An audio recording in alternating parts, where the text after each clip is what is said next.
Hello, everyone. My name is Audrey from YouTube, Audrey's Journey Discover, Create, and Inspire. Have you ever wondered if you need all those rewards, if you need to spend time buying and printing and creating all these specific rewards? If that suits your fancy, then that's okay. But the secret is you don't. So today I am going to share the 6 rewards that I use all the time in my classes, and I have never gotten a complaint from the parents.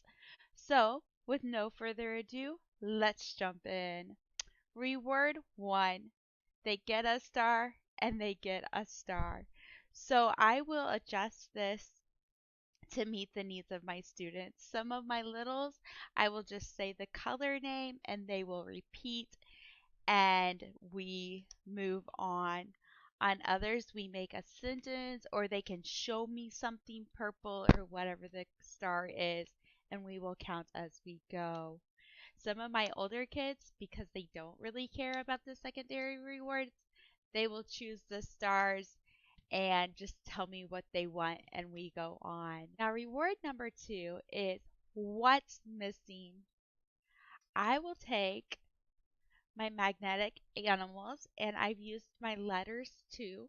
And I'll put 6. Sometimes I'll put more for my more advanced students.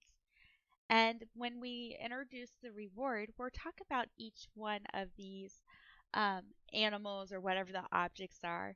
Then I tell them, close your eyes, and they close their eyes. And then I will take one off and say, open your eyes. And I will say, what is missing? If they struggle, I'll show them and they can tell me. And I expect sentences for this. I also, to practice is and are, as they go on through the lesson, I will take off 2 or 3. And at the very end, for my higher level students, I will take them all off. This is a great reward because it causes them to memorize what is on there and to make that connection throughout and really gives them good output at the end. And like I said, you can use letters or anything that you can put a magnet on or even tape and put on and off. And reward number 3 is the dice game. And I have 2 simple games that I play with the dice game. The first one is a question game. So each number on the dice is assigned a number. If I were to redo this, I would put the dots on to make it look like a dice. But it works. So what I do is I roll the dice. So I rolled a 4 and it's where. So I will ask them a where question. Where is Mike? Mike is on the bus. And I can help them develop a sentence. And if I don't think they will know bus, I will create something they know or introduce the term before I ask the question. For my older students, we take turns asking the questions, and this helps them to remember oh, a who has to be about a person, and a how has to tell how many or a process. So, this helps them to think and to expand on their conversation skills. So, reward number 4 is the dice point game. And I use this game 2 ways. We can just earn points. So I will roll the dice and see how many they get. And so say they get 4. And then the next round is 2. Then I can ask them how many they have. And I can scaffold up or down based on their need. And they could just repeat 4 plus 2 equals 6. Yay, I have 6 points. And then on my more advanced students, we do teacher versus student. And I do the same thing and they add up and we see who wins. And to let you know, I don't set it up where they always win because I think it's good for them to learn to lose and that we can just laugh and encourage each other along the way. Now, my next reward is just using Manycam. I have two different approaches of using Manycam rewards. I have a folder made up with praise things and they have different stars, so I can just give the student different stars throughout the lesson that they can accumulate. And I have like this gold star, this dancing star, colorful star. So I just pick, and then I periodically do high five and very good.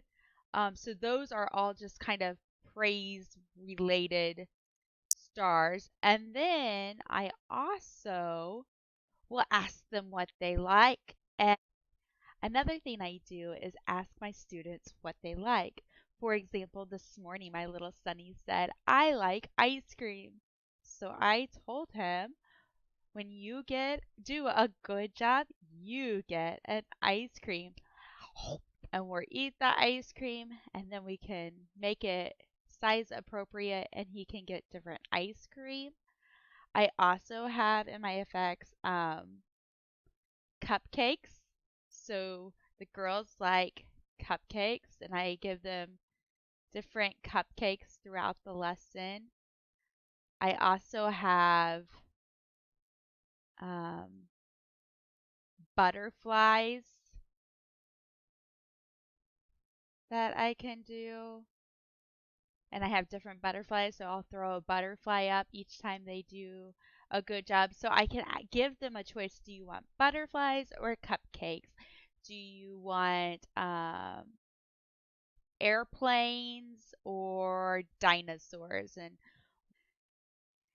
And the final reward that I do is feed the pig. Boom, boom, boom, boom. I am hungry. Sorry, teacher moment coming out. Okay, so what I do is I just have different food and I will give the students a choice. Should we feed the pig a potato or ice cream? And they choose. And then the pig eats it, the kid eats it, we celebrate, and then we put it aside and move on, and then we pull out another one. Now, if you are a teacher who is still waiting to be moved to the advanced levels, I would recommend these rewards like with the whiteboard or the basket that you put up a shelf in your background so you can have it presented the full time. I know that VIP Kid, when they are rating you on your practice to see if you get to move to advance, that they want to see the reward presented at all times. So just find, even if you don't want to do that all the time, if it's at specific level and you need to jump through that hoop, just jump through that hoop, find a shelf, put it there, um, and then you can grab it back and forth. For the food, for the feed the pig, get a little basket or a bowl and you could put the food in there, and then at the end you could show them what food they fed the pig. um, and my little kids love this. So those are the 6 rewards, and what I typically do at the beginning of the class, whenever I introduce the reward, I ask them what they want to do. I'll give them 2 choices. Do you want stars or points? Or do you want stars and the dice? Or do you want what's missing? Or I'll just say, oh, so when you do a good job, we get to play a game. And I'll just introduce that right into the lesson. So those are 6 non-hassle reward ideas that you can use simply from class to class and meet the requirements, and just be sure to present them in the fun way. Don't get caught in the trap of thinking that you have to spend lots and lots of money and time preparing rewards because that's not totally necessary. So, if you would like to learn about 5 rewards that you can have presentable at all times by just clipping something on your shirt, check out the video below and watch that video, and that will help you come up with a few more ideas. So if you like this video, please give it a thumbs up.